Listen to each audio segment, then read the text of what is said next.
UMNO கட்சியில் இருந்து விலகிய முன்னாள் உறுப்பினர்கள் மீண்டும் கட்சியில் சேர விரும்பினால் அவர்களை வரவேற்க அம்னோ தயாராக இருப்பதாக கட்சித் தலைவர் அமாட் ஜாகிர் ஹமீடி தெரிவித்துள்ளார். பெர்சாத்து கட்சியில் இருந்து நீக்கப்படும் வாய்ப்பு இருப்பதாக கூறப்படும் அதன் துணைத் தலைவர் ஹம்சா ஜைனுடின் உட்பட முன்னாள் உறுப்பினர்களுக்கும் இந்த வாய்ப்பு திறந்துள்ளதாக அவர் கூறினார். ரூமா பக்சா என்ற முன்முயற்சி மூலம் தனி நபர்களாகவோ அல்லது குழுவாகவோ அம்னோவில் மீண்டும் இணைய விரும்புகிறவர்களுக்கு திறந்த மேடையாக இது செயல்படுகிறது என ஜாகிட் கூறினார். மலாய் சமூகத்தின் நலனுக்காக செயல்படுபவர்கள் யாராக இருந்தாலும் அம்னோ அவர்களுக்கான கட்சி என்றும் அவர் சுட்டிக்காட்டினார். இதற்கிடையில் பெர்சாத்து கட்சி தலைவர் முஹிதீன் யாசின் மற்றும் ஹம்சா ஜைனுடின் இடையிலான அதிகார போட்டி தீவிரமடைந்து வரும் நிலையில் ஹம்சாவுக்கு எதிரான ஒழுக்க நடவடிக்கைகள் அரசியல் வட்டாரங்களில் பரபரப்பை ஏற்படுத்தி வருகின்றன. டிரான்ஸ்பரன்சி இன்டர்நேஷனல் வெளியிட்ட 2025ஆம் ஆண்டுக்கான ஊழல் உணர்வு குறியீட்டில் மலேசியா தனது தரவரிசையை மேம்படுத்தியுள்ளது. முந்தைய ஆண்டு 57வது இடத்தில் இருந்த மலேசியா இம்முறை 54வது இடத்திற்கு முன்னேறி உள்ளது. இந்த சிபிஐ பட்டியல் உலகம் முழுவதும் உள்ள 182 நாடுகளை அரசு துறை ஊழல் குறித்த பொதுமக்களின் உணர்வை அடிப்படையாக கொண்டு மதிப்பீடு செய்கிறது. இதில் சுழியம் என்பது மிக அதிக ஊழல், 100 என்பது மிக சுத்தமான நிர்வாகம் என்பதை குறிக்கிறது. 2025 சிபிஐ மதிப்பீட்டில் மலேசியா 52 மதிப்பெண்களை பெற்றுள்ளது. இது 2024 மற்றும் 2023ஆம் ஆண்டுகளில் பெற்ற 50 மதிப்பெண்களை விட உயர்வு என்பது குறிப்பிடத்தக்கது. கடந்த சில ஆண்டுகளாக நிலையாக இருந்த மதிப்பெண்களுக்கு பிறகு இம்முறை ஏற்பட்ட இந்த முன்னேற்றம் குறிப்பிடத்தக்கதாக பார்க்கப்படுகிறது. மலேசியா 2022இல் 47 மதிப்பெண்களும், 2021இல் 48 மதிப்பெண்களும், 2020இல் 51 மதிப்பெண்களும் பெற்றிருந்தது குறிப்பிடத்தக்கது. கடந்த மாதம் தனது காதலியை கொலை செய்த குற்றச்சாட்டில் வேலையில்லாத ஆடவர் ஒருவர் இன்று பத்து பகாட்டில் உள்ள யோங் பெங் மஜிஸ்ட்ரேட் நீதிமன்றத்தில் குற்றம் சாட்டப்பட்டார். 44 வயது லிம் சி சியாங் என்ற சம்பந்தப்பட்ட அந்த நபர் மீது சுமத்தப்பட்ட குற்றச்சாட்டு நீதிபதி அருண் நவால் தாஸ் முன்னிலையில் மொழிபெயர்ப்பாளர் மூலம் வாசிக்கப்பட்ட போது அந்நபர் தலையசைத்து ஒப்புதல் தெரிவித்தார். கொலை வழக்குகள் உயர்நீதிமன்றத்தின் அதிகார வரம்பிற்குள் வருவதால் அவரிடமிருந்து எந்த ஒரு பதிலும் பதிவு செய்யப்படவில்லை.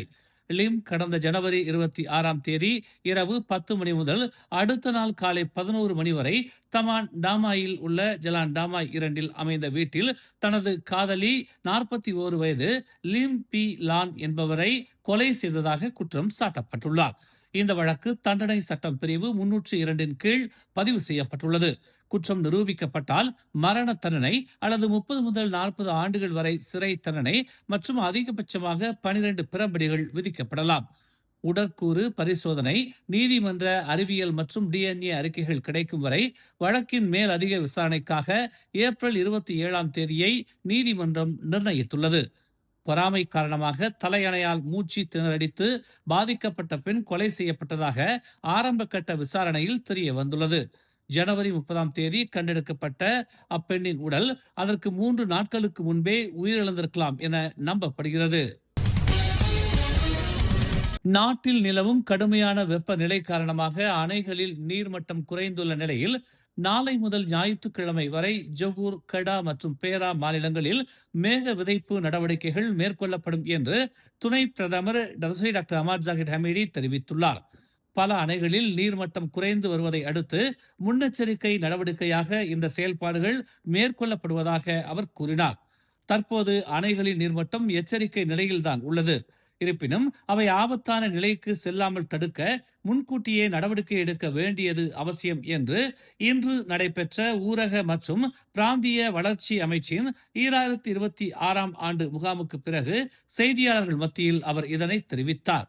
ஜொகூரில் உள்ள அப்பர் லாயாங், புலாய் 1 மற்றும் மாச்சாப் அணைகளில் நாளை வியாழக்கிழமை மற்றும் ஞாயிற்றுக்கிழமை மேக விதைப்பு நடைபெறும் என்றும் தேசிய பேரிடர் மேலாண்மை குழுவின் தலைவருமான அமாட் ஜாகிர் ஹமீடி கூறினார். அதேவேளை கடாவில் உள்ள பெடு, மூடா மற்றும் ஆனிங் அணைகளிலும் பேரா மாநிலத்தின் புக்கிட் மேரா அணையிலும் வெள்ளிக்கிழமை மற்றும் சனிக்கிழமை இந்நடவடிக்கைகள் மேற்கொள்ளப்படும் என்று அவர் கூறினார். Penang, George Town, Jelutong, Kampung Jelutong, Barat பகுதியில் உள்ள ஒரு இரும்பு வேலைப்பாடு நிலையம் அதன் உரிமையாளர் உணவு வாங்க வெளியே சென்றிருந்த வேளையில் தீ விபத்து ஏற்பட்டதில் கடுமையாக சேதமடைந்தது. காலை 10:28 மணியளவில் அவசர அழைப்பு கிடைத்ததை அடுத்து தீயணைப்பு குழுக்கள் உடனடியாக சம்பவ இடத்திற்கு அனுப்பப்பட்டதாக ஜலான் பேரா தீயணைப்பு மற்றும் மீட்புத்துறை தலைவர் அசலான் ஹசான் தெரிவித்துள்ளார்.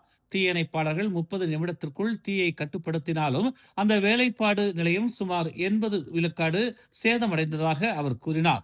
இந்த விபத்தில் எந்த உயிரிழப்பும் ஏற்படவில்லை என்றும் தீ விபத்திற்கான காரணம் மற்றும் மொத்த சேத மதிப்பு குறித்து இன்னும் விசாரணை நடைபெற்று வருவதாகவும் அவர் தெரிவித்தார்.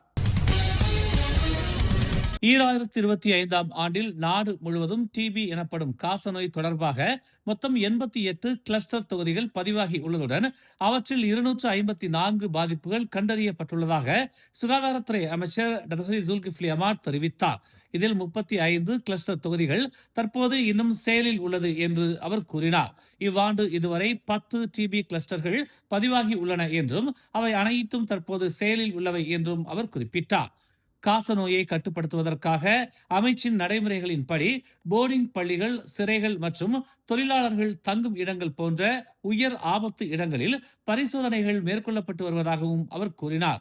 இந்த பரிசோதனைகளின் போது நீண்ட கால இருமல், காய்ச்சல், பசியின்மை, உடல் எடை குறைவு போன்ற அறிகுறிகள் கண்காணிக்கப்படுவதுடன் நுரையீரல் மருத்துவ பரிசோதனை, மார்பு எக்ஸ்ரே மற்றும் கப பரிசோதனைகளும் மேற்கொள்ளப்படுகின்றன என்று அவர் கூறினார். டிபி இல்லாத நெருங்கிய தொடர்பாளர்களும் பரிசோதனை செய்யப்பட்டு தொற்று அல்லது மறைமுக டிபி கண்டறியப்பட்டால் முன்னெச்சரிக்கை சிகிச்சை வழங்கப்படுகிறது.